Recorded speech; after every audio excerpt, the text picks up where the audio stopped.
I'm making ginisang munggo. Fried the pork, onions, garlic, a little bit of ginger and chilies, and there's the munggo. Tapos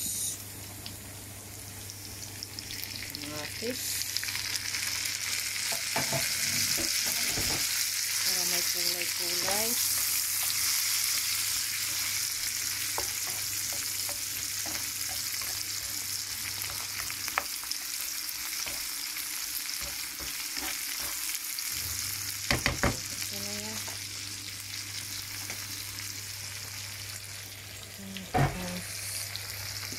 Ito ang gagawin ko. Lagay ko yung karne sa munggo. Ayan.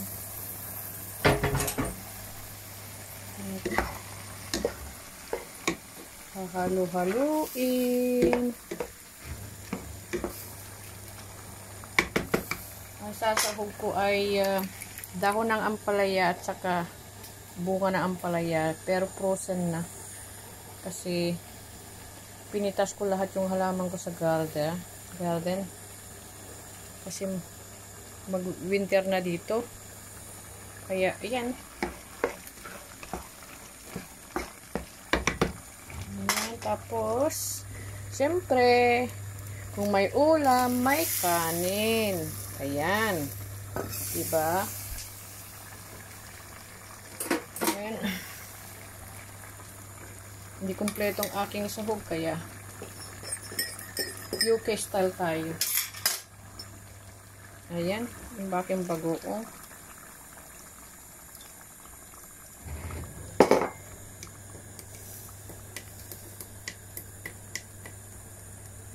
Walang diet ngayon. Bawal. Kaya, kain lang. Ako hindi ako nagda-diet. Pero nag-i-exercise. Ayan. Tapos may ano tayo? Black pepper. Nung prinito ko yung karne, meron na akong nilagay na asin. Kunti lang. Ayoko yung masyadong ano ba? Ayoko yung masyadong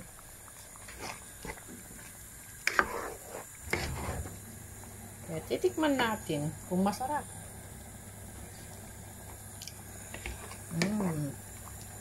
Parang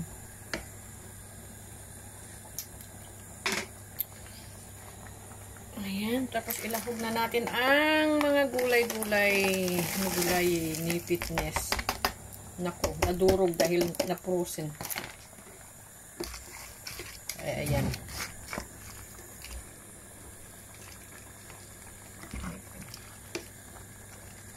Ayan guys. Ayan mga ka-fitness. Kain na tayo. Oh, yeah, diba? Taglamig ngayon. Kaya ng pagkain namin ngayon. Simpleng buhay pero masayang pamilya. Yan. Yan, diba? Basta wala kang ano, diba? Ayan. O, durog-durog ang aking dahon ng ampalaya. Pero masarap siya. God bless everyone.